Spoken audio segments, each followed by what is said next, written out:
mes relations, ça ne fonctionne pas.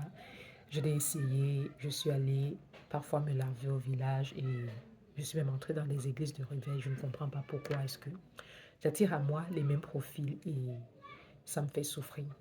Ça fait plus de 10 ans, je suis à la recherche de l'amour, j'arrive pas à trouver la bonne personne.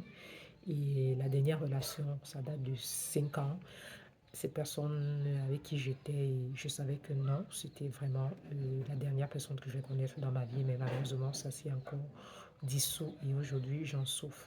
Et je voudrais comprendre pourquoi je ne rencontre que des personnes qui se servent de moi. Pourtant, je suis quelqu'un de très gentil. Alors, bienvenue à mon podcast.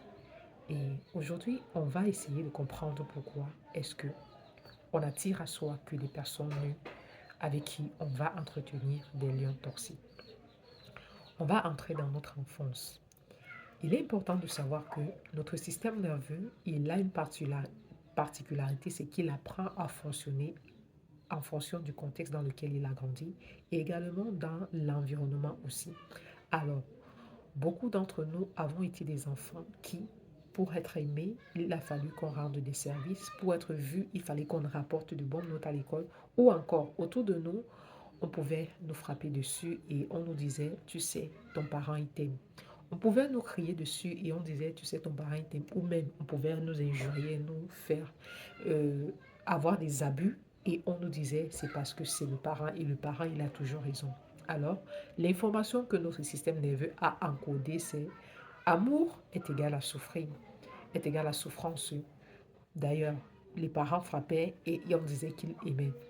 Les parents rejetaient et on disait qu'il aimait. Les parents abandonnaient et on disait qu'il aimait. Donc, c'est comme ça que ton système nerveux a compris que l'amour, c'est dans ses actions, c'est-à-dire dans le rejet, dans l'abandon, dans la maltraitance, dans des abus. Et aujourd'hui, ce système nerveux-là qui a nous appris, qui a encodé ces informations-là, il ne nous oriente que vers le schéma connu.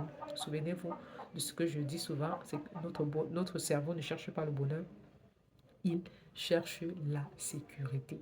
Et une sécurité que lui perçoit, pas que nous on perçoit forcément. Alors il a donc grandi dans ce contexte-là et aujourd'hui il a encore de maltraitance égale amour. Voilà pourquoi on va rencontrer cette première personne-là qui va nous donner l'amour similaire à ce qu'il connaît, c'est-à-dire à l'amour de nos parents.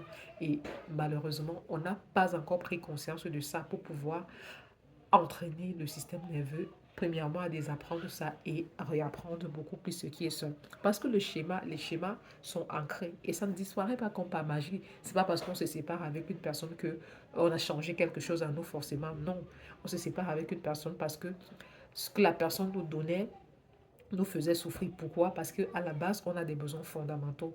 Et tant qu'on ne respecte pas ces besoins fondamentaux-là, on est appelé à souffrir.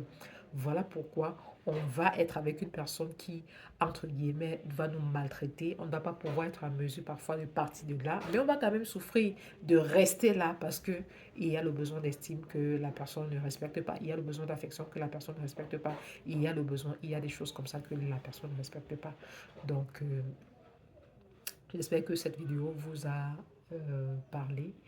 Et un bon entendeur, qu'est-ce qu'il fait? Il s'aligne sur ce. Portez-vous bien. Et voilà, on se dit à très bientôt pour une prochaine vidéo.